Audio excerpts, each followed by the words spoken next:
ইরানের শাসন ব্যবস্থার পরিবর্তন ক্ষমতা গুড়িয়ে দেওয়ার লক্ষ্যে মিত্রদেশ ইসরায়েলকে সাথে নিয়ে যুক্তরাষ্ট্রের যৌথ হামলার পরেই মধ্যপ্রাচ্যে বেজে উঠেছে যুদ্ধের দামামা। আহত ইরানের পাল্টা জবাবে খেই হারিয়ে বেকায়দায় পড়েছে যুক্তরাষ্ট্র ও ইসরায়েল সহ তাদের মিত্রদেশগুলো। মধ্যপ্রাচ্যের আকাশে এখন ক্ষেপণাস্ত্র, সাগরে যুদ্ধজাহাজ, আর বিশ্বজুড়ে একটাই প্রশ্ন, এই যুদ্ধে কে কার পক্ষে?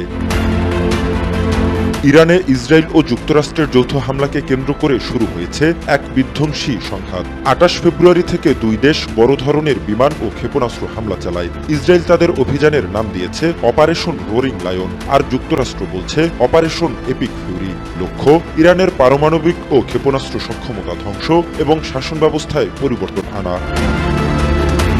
হামলার জবাবে ইরান শুরু করেছে অপারেশন ট্রু প্রমিস 4। ইরানের ভূখণ্ড থেকে শত শত ব্যালিস্টিক ক্ষেপণাস্ত্র ও ড্রোন ছুড়ে হামলা চালানো হচ্ছে ইসরায়েল ও মধ্যপ্রাচ্যে থাকা মার্কিন ঘাঁটিতে। কৌশলগতভাবে গুরুত্বপূর্ণ হরমুজ প্রণালী বন্ধের ঘোষণাও এসেছে তেহরান থেকে।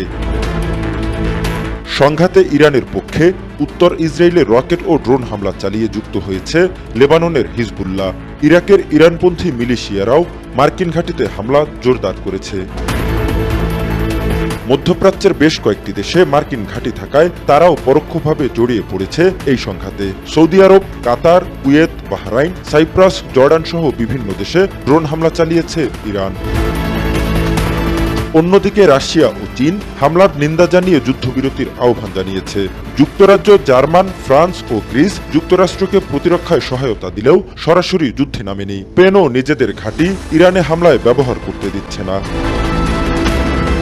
যুদ্ধ এখন আর ইরানের সাথে, যুক্তরাষ্ট্র ও ইসরায়েলের সাথে নয়, ছড়িয়ে পড়েছে একাধিক দেশের মধ্যে। ফলে প্রশ্ন এখন একটাই, এই সংঘাত কি আঞ্চলিক থাকবে নাকি রূপ নেবে তৃতীয় বিশ্বযুদ্ধে? বিশ্ব তাকিয়ে আছে, কে নেবে পরবর্তী পদক্ষেপ।